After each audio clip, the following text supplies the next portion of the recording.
l'ambiance pour les élections municipales, je le sens plutôt pas mal. L'ambiance chez les socialistes, l'envie de terminer avec une question qui nous a séparés à un moment, il y a 3 ans, et que l'on veut maintenant dépasser pour regarder vers l'avenir. Quant à l'ambiance sur le traité lui-même, je l'ai dit, les socialistes vont voter le traité de Lisbonne. Ça sera jeudi à l'Assemblée nationale. Et on va le faire en ayant conscience que, justement, maintenant les institutions vont être enfin définies et qu'il faut donner du contenu à la construction européenne. Même si là, on aurait souhaité qu'il y ait un référendum. Mais Nicolas Sarkozy ne l'a pas voulu, on en prend acte. Certains s'abstiennent, la plupart, d'autres votent non. Vous n'avez pas peur de... Vous sentez inquiet pour vos copains de droite, là, assis à côté de vous, parce que c'était ordre alphabétique sur les municipales, justement?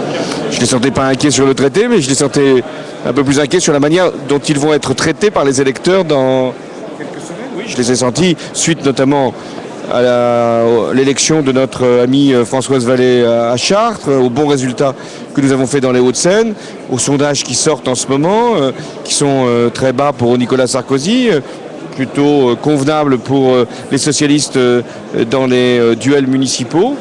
Oui, je ne les sens pas rassurés.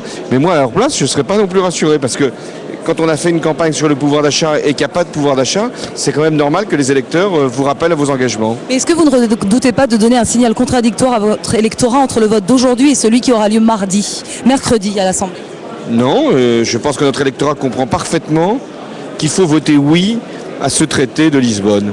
Parce que ce n'est pas le traité que nous aurions négocié. C'est pas le traité non plus de 2005, mais c'est le traité qui nous permet de sortir de l'impasse dans laquelle s'est fourvoyée l'Europe. Donc je crois que chacun comprend. L'Europe ou le Parti socialiste En tout cas, le vote des Français en 2005 a arrêté à un moment la construction européenne. Le traité de Lisbonne, c'est un moyen, il y aurait pu y en avoir d'autres, de le faire repartir. Alors sur le référendum, c'est vrai qu'une grande majorité de nos concitoyens auraient souhaité de nouveau être consultés. Donc nous l'avons affirmé ici, à l'occasion du congrès de Versailles, la plupart des socialistes en s'abstenant, d'autres en votant non, mais c'était le même message, c'était de dire, nous aurions, si nous avions été en responsabilité du pays,